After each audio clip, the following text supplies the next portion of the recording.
수많은 무리가 함께 갈새 예수께서 돌이키사 이르시되 무릇 내게 오는 자가 자기 부모와 처자와 형제와 자매와 더욱이 자기 목숨까지 미워하지 아니하면 능히 내 제자가 되지 못하고 누구든지 자기 십자가를 지고 나를 따르지 않는 자도 능히 내 제자가 되지 못하리라.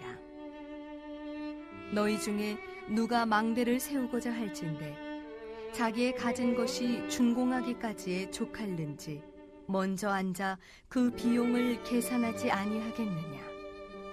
그렇게 아니하여 그 기초만 쌓고 능히 이루지 못하면 보는 자가 다 비웃어 이르되 이 사람이 공사를 시작하고 능히 이루지 못하였다 하리라. 네, 열정하면 사람들은 뭔가 흥분이 되어 있는 상태. 여러분 2002년 월드컵을 여러분 기억하십니까? 네, 다 기억나시죠? 그때 여러분 흥분의 도가니에 빠졌다 이런 표현을 많이 쓰죠. 며칠 전에 평창 올림픽이 이제 개최가 돼서 시작이 됐습니다. 공연식을 보니까 상당히 어때요? 너무 멋있고 화려하고 상당히 어떻게 우리나라의 이런 기술들이 발전이 잘 됐다. 그러면서 수많은 사람들이 열광하는 그런 모습들을 볼 수가 있었습니다.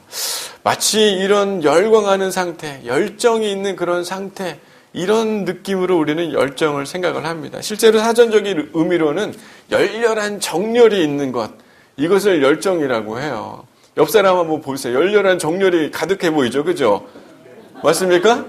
네, 보세요. 눈 보세요. 막 지금. 네. 열렬한 열정. 네, 예배를 위한 열정. 여러분, 동태 눈은 별로 없잖아요. 그죠? 뭔가 열렬한 열정으로 지금 눈이 또릿또릿한 모습. 사람들은 그게 열정이 모습이라고 이렇게 생각들을 합니다. 그런데 열정이 뭔가 감성적이고 뭔가 몰입되어 있는 그런 상태를 우리는 생각을 합니다. 뭔가 추상적인 거, 뭔가 기분이 들떠 있는 그런 걸 열정이라고 우리는 생각을 하지만요. 여러분 인터넷에 다음이라는 그런 사이트가 있습니다. 거기 부사장 송균영이 이런 얘기를 했어요. 진짜 열정적인 사람은 이런 감정적인 흥분 상태에 있는 사람이 열정적이지 않다. 진짜 열정적인 사람은 관찰을 주의 깊게 하는 사람이 열정적이더라 라고 이렇게 얘기를 하더라고요. 진짜 열정이 있는 사람은 집중해서 관찰하고 관심을 갖고 주의 깊게 보니까 보고 있던 거에 대한 애정이 생겨요, 안 생겨요? 생기게 되는 것이에요.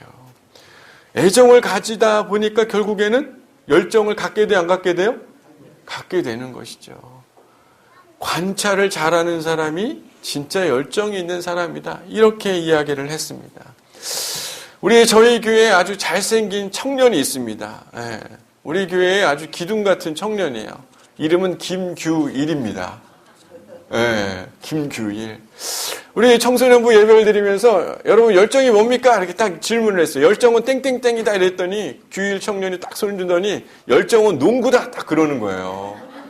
왜냐하면 규일이가 농구를 엄청 잘하거든요. 어디 대회 나가면 꼭 규일이 때문에 이기고 그렇습니다. 저희 교회에 이렇게 운동 잘하는 사람이 별로 없는데 규일이 때문에 꼭 농구를 이기기도 해요. 왜 열정이 농구냐 그랬더니 자기는 농구를 할 때 슛을 어떻게 했냐면 초반에 연습을 아주 지속적으로 했다는 거예요.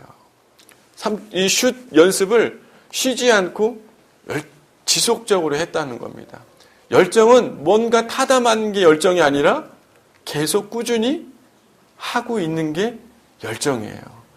우리 규일 청년이 겨울에도 친구들이랑 농구를 하고 싶은 그 열정이 있더라고요. 여러분 이 겨울에 밖에 나가고 싶어요? 안 나가고 싶어요? 집에 있고 싶잖아요. 그죠? 여러분들은 집이 없나요?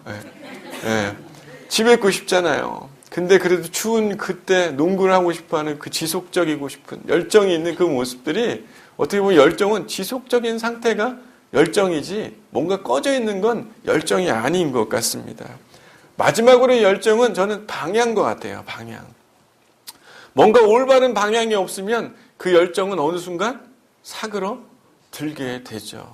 예전에 제가 설교회 때도 이야기했습니다. 판타고니아라는 아주 유명한 아웃도어 회사가 있습니다. 이 회사는 많은 그 물류 회사들이 그런 캠핑 아웃도어 회사들이 블랙 프라이데이 가장 싸게 파는 그 시즌 때가 되면 많은 옷을 사라고 가격을 되게 할인해서 많이 판매를 합니다. 그런데 이 판타고니아 회사는 어떻게 해요? 여러분, 이 자켓을 사지 마세요. 왜요? 이 옷은 오랫동안 입을 수 있고 새 옷보다는 헌 옷이 훨씬 더 좋습니다. 그러면서 그 사람들은 꼬맬 수 있는 그런 바느질과 실을 팔았습니다. 어떻게 보면 약간 정신이 이상한 거죠. 어떻게 해서 돈을 많이 벌어야 되는데 파타고니아는 환경과 지구 이런 것들을 생각하기 때문에 그 방향이 어떻게 해요? 환경과 방향을 생각하기 때문에 그들의 열정을 꺾을 수가 있어요? 없어요? 없는 거죠. 역행하는 일을 하지만 오히려 미국의 아웃도어 회사에서 아주 순위를 앞다툴 만큼 그 지속되고 발전하는 회사로 성장해가는 것들을 보게 됩니다. 결국은 삶의 열정이라는 건 뭔가 감성적인 게 아니라 실제로 주의 깊게 관찰하고 관심을 갖고 있는 사람, 그리고 또한 지속적으로 무엇인가 실천하고 행하는 사람, 또한 분명한 목적과 방향을 가지고 있는 사람이 열정적인 사람이라고 우리는 생각을 해야 하는 것입니다. 여러분, 열정적인 사람입니까? 갑자기 2002년 월드컵 때 그 열광의 도가니 있었던 그때는 나는 열정적이었던 것 같은데 오늘 목사님의 말을 들으니까 뭔가 어때요? 열정이 많이 식어 있는 것 같은 느낌. 네. 생각해보면 여러분들도 그 열정이 다시 회복돼야 될 줄 믿습니다. 신앙도 마찬가지예요. 신앙이라는 게 뭔가 감성이 있어서 감성적인 걸로 뜨거운 그런 상태를 신앙이 좋다. 우리는 이런 생각들을 참 많이 합니다. 그런데요, 신앙에 진짜 열정 있는 사람들의 특징을 보면요, 항상 하나님에 대한 관찰이 있습니다. 하나님의 말씀에 대한 시선이 어디에 있는 거예요? 그 안에 있는 것이에요. 끊임없이 바라보고 보고 보다 보니까 어때요? 애정이 생기고 관심이 생기고 하나님을 더 알고 싶어하는 마음들이 생기는 건 아니겠습니까? 얼마 전에 목장에서 이제 지금 이런 분위기들이 생겨나고 있더라고요. 목장마다 성경을 읽고 있는 그런 분위기가 생기기 시작했습니다. 맞습니까? 네, 목장마다 누가 더 많이 읽나 지금 막 열렬하게 몇 주 전에 어떤 집사님이 몇 장 읽었더라 그러면 그 다음 주 어떻게 해요? 더 많이 이렇게 읽어가지고 오는 더 많은 관심과 하나님의 말씀에 대한 관심들이 생기고 관찰하는 열정들이 생기기 시작했던 것 같아요.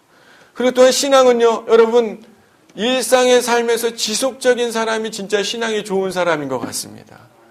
일상의 삶에서 살아가고 있는 삶 속에서 하나님이랑 동행하기를 소망하는 그 사람은 진짜 신앙이 열정이 있는 것이에요. 근데 주일만 잠깐 예배드리고 주중에는 어떻게 살아요? 정말 딴 사람처럼 전문 용어로 개판으로 사는 전문 용어로 개판으로 사는 사람들이 얼마나 많습니까? 이런 사람은 신앙에 열정이 있는 게 아니라 지속성이 없는 것이죠. 수련회만 반짝이는 신앙, 이런 사람은 진짜 신앙이 좋은 사람이 아닐 수 있는 것이에요. 예수님께서 우리에게 가르쳐준 두 가지 계명이 있습니다. 첫 번째는 무엇이죠? 하나님을 사랑하는 것. 두 번째는 내 이웃을 내 몸과 같이 사랑하는 것. 어떻게 보면 이것이 예수가 우리가 신앙생활을 하는 올바른 방향인 거죠. 가야 될 방향인 것이에요. 이 방향대로 열심히 사는 사람은 신앙에 열정이 있는 겁니까? 없는 겁니까? 있는 것이에요. 뭔가 여러분 민기적거리는 사람 보면 여러분 기분 좋아요? 나빠요? 여러분이 민기적거려서 별 그런 마음이 없나요? 네. 생각해보면 뭔가 이렇게 민기적 뭘 해야 되는데 할 듯 말 듯 하면 답답하잖아요. 그렇잖아요. 집에서 남편이 설거지를 할 듯 말 듯 하면 어때요? 예?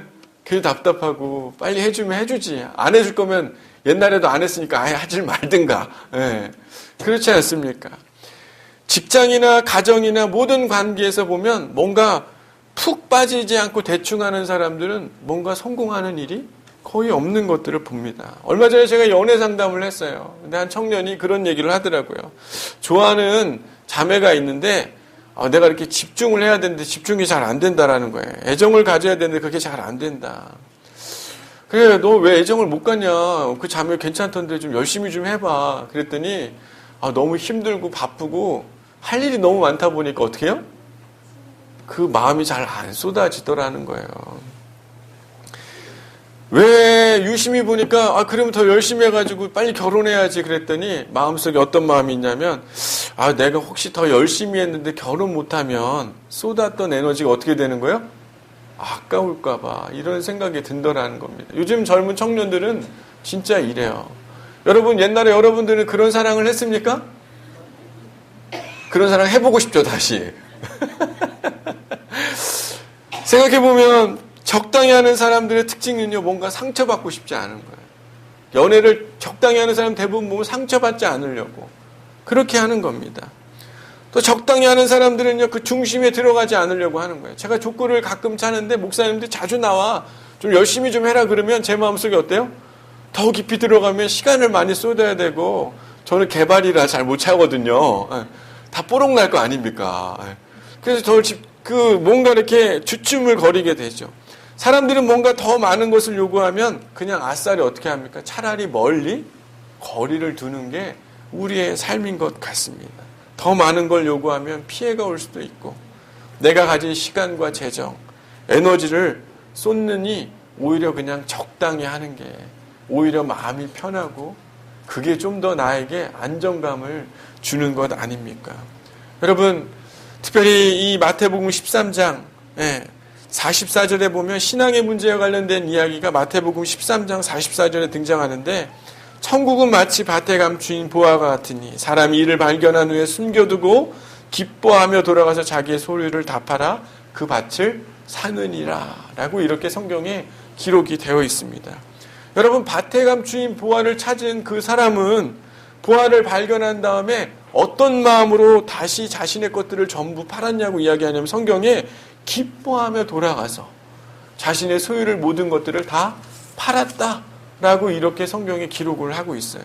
어떻게 보면 예수님이라는 그 하나님의 나라 그것들이 너무나 값지기에 다 기쁨으로 돌아가서 자신의 모든 것들을 팔아서 전부를 다 팔아서 예수를 하나님의 나라를 선택하는 것과 같은 그 이야기를 예수님이 비유로 이야기를 했습니다.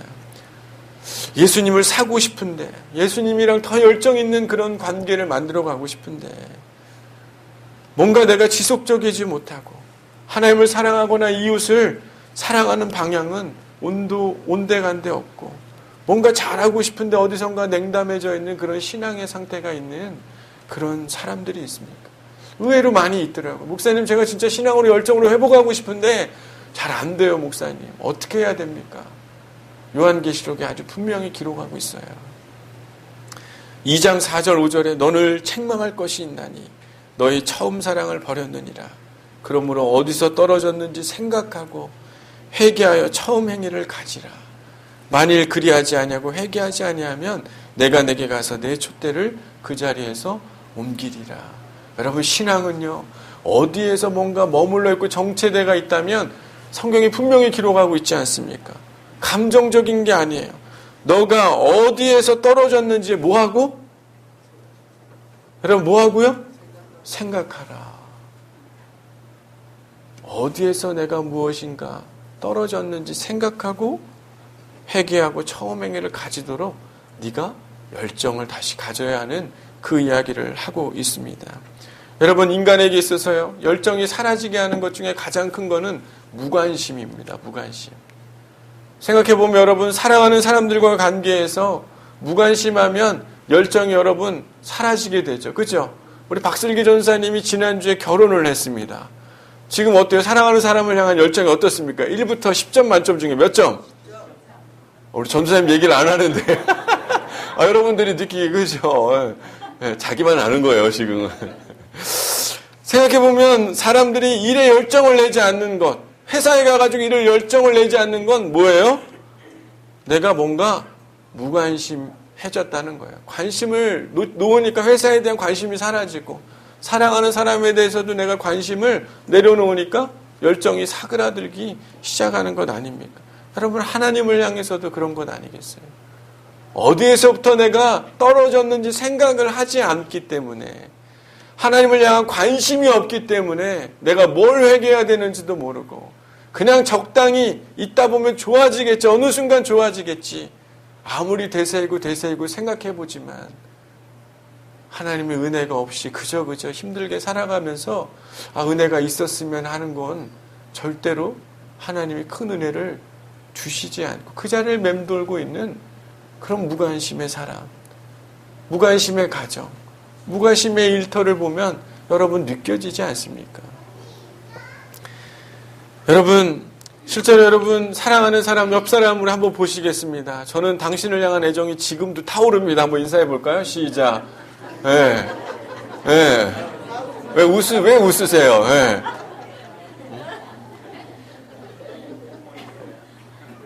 네. 우리 장로님 뭐라고 이렇게 계속 권사님한테 얘기하시는데.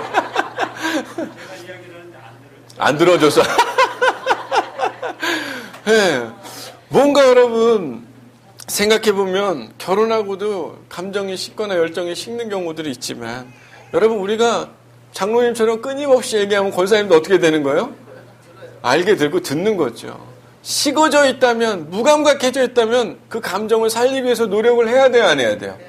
해야 돼요. 꽃도 사가지고 옛날에 장로님한테 우리 꽃을 꼭 사갑시다 그랬더니 교회에서 실천한 분이 딱 한 분 계셨는데 누구였어요?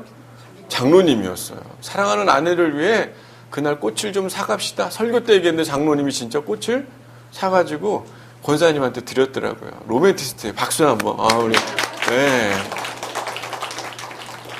뭔가 그런 사랑을 표현할 때, 선물을 할 때, 따뜻함을 표현할 때 우리는 자연스럽게 회복하지 않습니까? 신앙도 마찬가지예요. 예수를 향해 여러분 그 마음과 잃어버린 무관심들을 회복하기 시작할 때 우리는 새로운 불씨로 하나님과 새로운 관계로 우리는 나아갈 수 있을 거라고 생각합니다. 오늘 본문의 제자가 되기 위해 예수님은 제자가 되려면 대충 따를 수 없다라고 예수님이 이야기를 하셨습니다.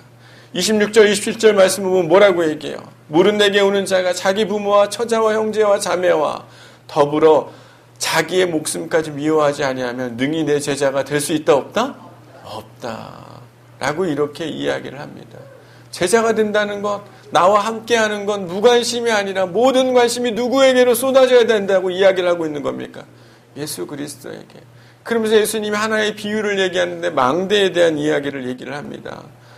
여러분 그 당시 때 망대는요, 농장에 여러분 옛날에 그 수련회 가가지고 서리해 보신 분 한번 손들어 보세요. 서리. 수박 서리 했던 분들. 예.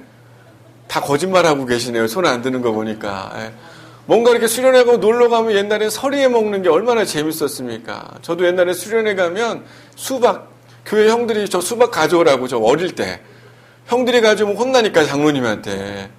저를 시키는 거예요. 그럼 어린 나이에 초등학교 때 수박이 무거워요, 안 무거워요? 무겁죠. 그걸 막 낑낑 메고 들고 와가지고 우리 수련회 때 수박을 잘라가지고 다 맛있게 먹어요. 그러면 장로님이 이거 어디서 났냐? 그러면 장익이 가져왔어요. 그러면은 엄청 혼나던 기억이 많이 나는데 이렇게 수박서리 하면은 못 가져가게 원두막이 있어요, 없어요? 있죠. 보는 거예요. 와칭. 누가 저걸 가져가나 보고 있는 겁니다. 마치 망대는요, 그 당시 때 그 마을에 약탈자가 올까봐 그 곡식들을 빼앗아 갈까봐 망대를 세워가지고 그 마을을 지키고 보호하는 그런 파수꾼의 역할을 하는 것이 망대였다는 거예요. 생각해보면 망대를 세워야 되겠다고 계획했다는 건 마을을 지키고 소중한 것들을 지켜야지, 그거의 모든 것들을 안전하게 해야지라고 생각했는데 결국에는 기초석만 쌓고 쌓지 않으면 사람들이 뭐 한다는 겁니까? 성경에 오늘 어떻게 얘기하고 있어요? 비용을 계산하지 아니하겠느냐. 29절 한번 읽어보겠습니다. 시작. 그렇게 아니하여 그 기초만 쌓고 능히 이루지 못하면 보는 자가 어떻게 한다고요? 다 비웃는다. 쉽게 생각하면 그 망대가 올라가지 않는 걸 보면서 침략과 위기의 삶이 있다는 걸 사람들이 보고 비웃는다는 거예요. 이거는 아유 저렇게 못했네 비웃는다는 게 아니라 저기는 침범할 수 있구나. 하찮은 곳이구나. 이렇게 생각을 사람들이 하게 된다는 것입니다. 여러분 진짜 예수를 따르려면 우리는 끝을 봐야 될 줄 믿습니다. 어떻게 보면 계산을 잘 해보라고 하는 것, 자신의 것을 버리고 어리석은 계산을 버리고 나를 따르는 자가 돼야 된다라고 예수님이 말씀하고 있는 것이에요. 여러분 예수님을 따르는 길에 우리는 수많은 셈을 하면서 살아갑니다. 여러분 살면서 뭔가 셈을 많이 하죠. 잔머리를 많이 굴리지 않습니까? 전문 용어로는 만화에도 나오는데 여러분, 짱구를 많이 굴리잖아요. 이렇게 하면은 뭔가 잘 될 것 같고 저렇게 하면 잘 될 것 같고. 근데 예수님이 뭐라고 얘기합니까? 그래, 해봐라. 셈 좀 잘 해봐라. 하지만 아무리 계산을 한다 해도 예수님이 그 안에 인생이 없다면, 예수를 따르는 제자가 아니면 너희가 쌓으려고 하는 그 망대 자체가 오히려 비웃음이 될 수 있고, 너희를 지킬 수 있는 그 망대가 너희를 지킬 수 있는 것이 아니라 누가 너희를 지킬 수 있다라고 예수님이 말씀하고 있는 것입니까? 내가 지킬 수 있다. 여러분, 이스라엘의 수많은 전쟁 가운데서 연약하고 질 수밖에 없는 수많은 전쟁에, 그 전쟁에 승리하게 하신 분이 누구십니까? 하나님이 그 안에 함께 하셨기에. 여러분, 인생에 아무리 많은 것들을 계산해 보세요. 여러분, 오차 없이 계산하는 사람들이 있죠. 여러분, 중국집에 가가지고 우리 지난달에 세미나 할 때 여러분 기억나실 겁니다. 그죠? A 유형이 어떻게 했어요? 네? 중국집에 가가지고 막 밥 먹고 사람들이 어떻게 해요? 그 돈이 얼마인지 A 유형의 계산을 잘합니다. 그죠? 삶에서 계산을 잘하는 사람이 있어요. 하지만 여러분, 예수님만큼 여러분의 삶의 계산을 잘할 분이 있을까요? 여러분의 삶에 승리를 주실 만한 분이 예수님 말고 다른 분이 있겠습니까? 여러분이 고민하고 걱정하는 그 계산, 정말 말도 안 되는 계산법으로 여러분이 아무리 셈을 센다고 해도 예수님이 돕지 않으시면 여러분의 삶의 진정한 평안과 여러분의 삶의 계획들이 완성이 될 수 있겠습니까? 요즘에 저희 아들이 퍼즐에 빠졌어요. 퍼즐 맞히는데 아주 재미를 붙였습니다. 그러면서 제가 퍼즐을 맞히려고 하면 아빠 손을 딱 치면서 어떻게 해요? 자기가 하려고 해요. 근데 유심히 보면 그 퍼즐이 맞아요, 안 맞아요? 예? 안 맞아요. 열이는 막 찾는데 퍼즐이 잘 안 맞아. 누가 제일 잘 맞춰요? 아빠가, 하준이가 아니고 제가 더 잘 맞죠. 제가 더 잘 맞죠. 왜? 다 보이거든요. 여러분의 인생의 퍼즐을 잘 맞출 수 있는 분을 여러분 잘 선택하기를 바랍니다. 예수가 여러분을 가장 완성된 퍼즐로 여러분의 삶을 인도해 가지 않겠습니까? 성경에서 제자를 이야기할 때 둘로스라는 표현을 쓰는데요. 둘로스는 제대로 번역을 하면 노예라는 뜻이에요. 제자는 종이이자 노예라는 뜻입니다. 예수의 제자가 되는 건 예수의 음성을 듣기로 결정하는 사람이 된다는 거예요.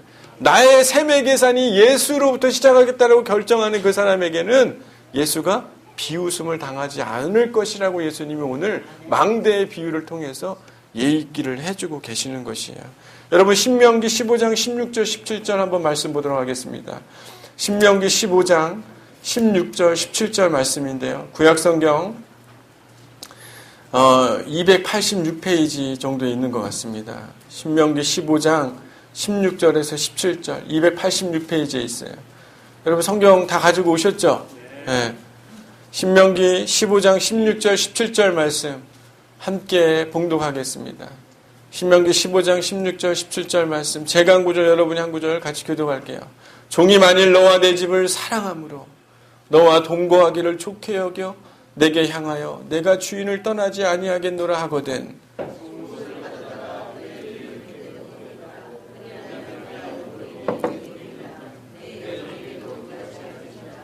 아멘. 여러분, 이 오늘 말씀은요, 신명기는 모세가 이스라엘 백성들이 가나안 땅에 들어가기 전에 알려주는 계명들이 적혀 있는 게 신명기죠. 근데 오늘 보니까 종이 너의 집, 쉽게 생각하면 주인의 집을 너무너무 사랑해가지고 어떻게 하겠다는 겁니까? 네? 어떻게 하겠다는 거예요? 내가 그냥 밖으로, 원래 이스라엘의 규례 가운데는 6년을 일하면 7년 때는 자유인이 될 수 있게 했습니다. 근데 이 종은 6년이 지났는데도 다른 자유함을 얻을 수 있는 사람이지만 주인의 집이 너무너무 사랑스러워서 어떻게 하겠다는 겁니까? 내가 그냥 여기 있고 싶습니다 라고 하는 종이 있다면 그 종을 데려가서 문설주에다 귀를 어떻게 하라는 겁니까? 뚫어라. 어떻게 보면 진짜 이런 사람이 있었기 때문에 그런 규례와 규율이 생긴 것 아니겠습니까? 자신의 미래와 자유까지 쉽게 생각하면 자유인이 될 수 있지만 누구의 종이 된 거예요? 그 주인의 종이 된 거예요. 자기가 사랑하는 그 주인의 종. 왜 이 사람들이 이런 결정을 했었을까요? 자유도 좋지만 뭔가 그 집에 있는 게 사람들한테는 어리석어 보이는 것 같지만 주인을 사랑해서 그 집에 함께 있기를 좋게 여기고 떠나지 않는 그 사람. 여러분 다윗이 시편 안에 이런 고백을 합니다. 주께서 내 귀를 뚫으셨다 이런 얘기를 해요. 이때 뚫으셨다라는 얘기는 히브리어로 카라라는 단어입니다. 구멍을 뚫다, 파다, 열리다 이런 뜻이에요. 다윗이 내 귀를 뚫어주소서 하는 건 쉽게 생각하면 내가 누구의 음성을 듣겠다는 겁니까? 하나님의 음성을 내가 듣는 삶으로 제가 살아가겠습니다. 라고 이렇게 고백을 하고 있는 겁니다. 자신의 삶에 그 귀를 열어서 당신이 나의 삶의 주인이 되게 하여 주시옵소서라고 다윗이 고백하는 시편의 이야기를 볼 수가 있는 것이에요. 어떻게 보면 이 종들은요, 내가 사랑하는 주인의 말을 기울이겠다고 결단하는 종이 바로 오늘 성경에 신명기에 등장하고 있는 종이라는 것입니다. 여러분 생각해 보세요. 그 집안에 여러 종들이 같이 살겠죠. 그렇지 않겠습니까? 근데 어떤 종은 귀가 뚫려 있는 종이 있고 어떤 종은 귀가 뚫려 있지 않고 막혀 있는 종이 있어요. 여러분 어떤 종이 그 집에서 더 미소가 좋겠습니까? 그렇죠. 뚫린 자가 그 집안에서 더 기쁘고 행복한 그 모습으로 그 집에서 살고 있지 않겠습니까? 그들의 삶은 분명히 자유를 얻고 다른 집에 다른 곳에 나아갔던 사람하고는 너무 다른 그들의 모습이 그 집안에서 발견되지 않겠습니까? 비천한 노예가 아니라요. 그는 사랑의 노예가 되기로 결정한 것이죠. 이제는 종이 아니라 그 집의 진짜 식구가 된 것입니다. 여러분 예수를 사랑하는 마음과 그분이 있는 삶에 행복을 느껴야만 우리는 스스로 그 기쁜 게 무엇인지 우리는 판단하고 알 수 있게 되는 것 아니겠습니까? 우리의 주인이 얼마나 좋은 분인지 우리가 경험이 있어야 내 길을 내어줄 수 있는지 아닌지 여러분 알게 되는 것 아니겠어요? 여러분의 무관심 속에서 어떻게 이 귀를 내밀 건지 안 밀 건지 어떻게 알겠습니까? 사랑하는 사람 민기적거리는데 어떻게 여러분 그 사람에게 사랑을 내가 더 줄 수 있겠습니까? 민기적거리는 일터에 있는 사람에게 누가 더 그를 승진을 시켜주겠어요? 여러분 성공하는 사람들은요, 예전에도 이야기했지만 확률적 착시를 가진 사람들이 있습니다. 따라해 보겠습니다. 확률적 착시. 확률적 착시라는 게 뭐냐면 불확실한 일이지만 착시 현상이 뭐예요? 뭔가 다르게 잘못 보이는 걸 착시 현상이라고 하지 않습니까? 안 될 만한 일이지만 착시 현상이 일어나서 어떻게 되겠다는 거예요? 될 수 있다라고 생각하는 확률적 착시를 가진 사람들은 성공을 하더라는 것이에요. 여러분 도전하는 사람은 분명히 인생이 달라질 줄 믿습니다. 예수 그리스도를 향한 그 사랑의 마음이 안 될 것 같지만 확률적 착시가 있지만 될 수 있을 거라는 생각으로 예수 그리스도를 나의 주인이요 그의 제자가 되기로 결단하는 자에게는 분명히 하나님이 주시는 비웃음이 없는 그의 삶으로 주님이 이끌어 가시겠다고 약속하고 있는 것 아니겠습니까? 여러분 얼마 전에 입춘이 왔더라고요. 여러분 알고 계셨나요? 네, 저만 몰랐더라고요. 네, 알려 좀 주시죠. 네, 입춘이 왔더라고요. 날씨가 너무 추우니까 입춘이 왔는지 몰랐어요. 근데 여러분 입춘 때요. 새싹이 어떻게 그 묵어있는 겨울의 땅을 그 올라오는 새싹들이 가장 힘을 많이 발휘하는 때가 언제예요? 입춘 때예요. 입춘 때. 왜? 그때 뚫고 나오지 않으면 열매를 맺을 수 있어요? 없어요? 없는 거예요. 뭔가 새로운 생명으로 트고 올라와야 하는 그 시점을 알고 있는 새싹도 입춘이 되면 어떻게 합니까? 열매를 맺기 위해 자신의 힘을 모든 힘을 다해서 올라오는데 여러분 여전히 여러분의 삶은 겨울에 묵어있는 땅에 언제 올라올지 모르는 채 여러분 힘을 내지 않고 있다면 제자가 되려고 하지 않고 있다면 여러분의 인생이 달라질 수 있겠습니까? 예수를 따르는 자, 자기 십자가를 지고 예수를 따르는 열정을 가진 자, 그분의 말씀에 집중하고 관찰하고 있는 자, 하나님과 항상 동행하며 주님 제가 이렇게 살아야 되겠습니까? 제 주머니에 있는 이 1,000원을 어떻게 써야 되겠습니까? 제 시간을 주여 어떻게 써야 되겠습니까? 주님 저 사람을 위해서 무엇을 기도해야 되겠습니까? 일상생활에서 지속적으로 그분과 동행하고 있는 사람, 하나님과 이웃을 사랑하는 그 사람을 주님이 여러분 그냥 내버려 두시겠습니까? 여러분 예수님의 제자들을 예수님이 여러분 내버려 두셨다. 성경에 기록된 거 여러분 보신 적 있습니까? 예수님을 믿고 따르는데 예수님이 야야 저리 가라 야야야 이렇게 발로 이렇게 막 차면서 왜 저리 가라. 이런 예수님 여러분 상상해 보신 적 있으세요? 자기를 따라오는데 예수가 그를 포기하겠습니까? 예수가 그의 인생을 그냥 허투루 내버려 두겠습니까? 예수 그런 분이라면 여러분 믿을 일이 없는 거죠. 예수는 그런 분 아니잖아요. 여러분 예수 그리스도가요 확률적 착시를 가진 우리의 선배입니다. 우리는 불가능한 인간들이죠. 어떻게 해서든지 하나님 앞에 떨어지려고 애쓰는 사람들이 다 여기 모여있지 않습니까? 그렇지 않아요? 아닙니까? 우리 안수사님 아니래요. 할렐루야. 예. 대부분 우리는 뭔가 떨어지려고 하고 하나님부터 멀어지려고 하지만 하나님은 확률적 착시를 보는 거예요. 제가 분명히 불가능한 것 같지만 하나님은 어떻게 해요? 가능할 거라는 확률적 착시로 끊임없이 그 사랑을 유지하시고 우리를 바라보고 계시지 않습니까? 예수님도 우리를 향해 그러시는데 여러분은 왜 예수님을 향해 그렇지 않습니까? 여러분 주님은 우리 가운데 분명히 약속하셨습니다. 너희가 먼저 그의 나라와 의를 구하는 자. 쉽게 생각하면 단순한 것이에요. 예수의 제자가 되려고 하는 자. 그의 모든 것들을 다 더하시리라. 여러분 이 말씀이 여러분의 삶에 마음이 깊이 새겨지기를 바랍니다. 여러분 사울이요 예전에 기억하실지 모르겠습니다. 사울이 하나님이 전리품을 가지고 왔을 때 그 전리품을 다 소와 양하고 다 죽이라고 했죠. 근데 사울이 그 양소리하고 소소리를 들었더니 마음속이 바뀌었어요, 안 바뀌었어요? 바뀌었어요. 전리품을 다 죽이지 않았습니다. 하나님이 그걸 좋아했을까요? 싫어했을까요? 싫어했어요. 하나님의 음성보다 자신의 음성을 귀 기울였던 그 사울은 결국에 그 자리로부터 물러나게 되는 아픔을 겪게 됐습니다. 여러분, 여러분의 삶에 붙잡고 있는 것들을 내려놓으라고 말씀하시는 주님의 음성이 들린다면 여러분 과감하게 어떻게 해야 됩니까? 내려놔야 하는 것이. 그리고 주여 나의 귀를 어떻게 하여 주시옵소서? 들어주옵소서. 당신과 함께 동행하며 살아가는 저의 인생이 되게 하여 주시옵소서. 그의 인생은 분명히 그 집안에 있는 귀가 뚫려 있는 종과 아닌 종과의 모습이 확연하게 차이가 있듯이 이 세상을 살아가고 있는 삶의 모습 또한 분명히 다르고 하나님이 그를 붙잡고 살아가는 인생이기에 하나님은 그에게 뭔가 특별한 은혜를 주셔서 사람들이 바라보게 하는 그런 축복을 하나님이 주시지 않겠습니까?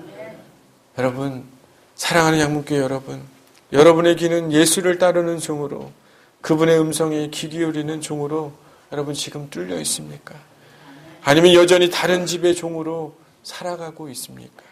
진짜 주님을 따르는 것이 내 삶의 어떠한 계산보다 수지를 맞을 것이라는 여러분 확신을 가지고 있습니까? 아니면 여전히 나를 치장하려는 다른 귀걸이로 그 예수의 음성을 가로막고 여러분 살아가고 있는 그런 어리석은 삶을 살고 있는 것은 아닙니까? 여러분 참된 제자가 되기를 소망합니다. 자신의 것들을 내려놓고 주를 따르는 결단. 그 사람은요 사람들에게 비웃음을 당할까요? 안 당할까요? 당하지 않을 수 있습니다. 여러분의 인생은 달라질 수 있어요.